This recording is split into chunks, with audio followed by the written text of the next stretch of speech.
Hey, everybody out there in social media land. Well, let me just say this. What you see is what you get. This is who I am. No makeup, no false pretenses. I am a 60-year-old survivor of everything from verbal abuse, physical abuse, sexual abuse, from spouse as a child. I'm a survivor of rape, of addiction, and everything else you can even imagine. I should write a book. That's what people tell me anyway. Um, I just figured I'd come on here and start going through some situations in real life, how to handle it or how I handle it. You don't have to handle it the way I do, but I used to be a person who was very gullible. I'm very kind-hearted. So what people tell me, I take it I used to take it face value, and I didn't question what they told me because when I care about someone, I guess I desperately wanted to believe them. But anyway, throughout the years, I finally learned that just because someone says something, sorry, I'm not crying, I just woke up a little while ago, so my eyes are watery.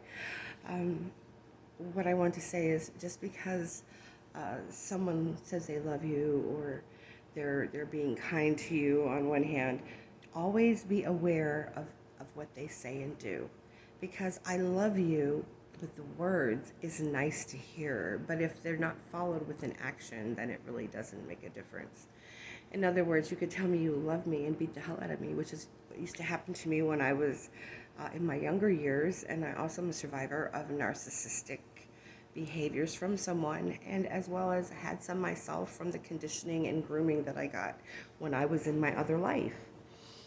However, I'm not going to go back there right now. I'm going to sort of parallel a story, though, because right now I'm in a friendship with someone, or was in a friendship with someone that I met where I moved, and I think she's amazing. She's a darling. She is a fun package, and she's older. Sorry about the wiggle. I had to get adjusted. She's 56. She's a little younger than me, because I'm 60. And I just love her. She's a great personality, so kind and gentle, but she's got a mental illness, actually two, manic depressive disorder and bipolar disorder. Okay, I understand bipolar. I really never had any kind of real exposure to manic people ever. And so when my friend began to have a man, and I believed everything she said to me when I met her because she was beautiful, she keeps a great house, she seemed to have it all together, very talkative, very chatty, very outgoing. Oops, that was me. I'm wondering where that noise is. I'm getting scared like it's your thunder, but it's my chair. But, see, I'm doing it again. Anyway, long story short, she's very charismatic. And I fell into it because I'm lonely. I don't have a partner. I haven't been in a relationship in almost 29 years. And by choice, not because I could have had relationships, but because of the damage that was done to myself within, I was not going to be healthy for anyone. And even now, to find someone who can relate, understand, protect, shelter, or care for me in a way that would be acceptable to me, because now I will not accept anything less than what I deserve, is really hard to find at my age. So anyway, I digress. So I'm in this friendship with this person, not anymore. Today I kind of had to take a step back because in being in a relationship with this person, when they're manic, they talk a lot. They talk about nonsensical things.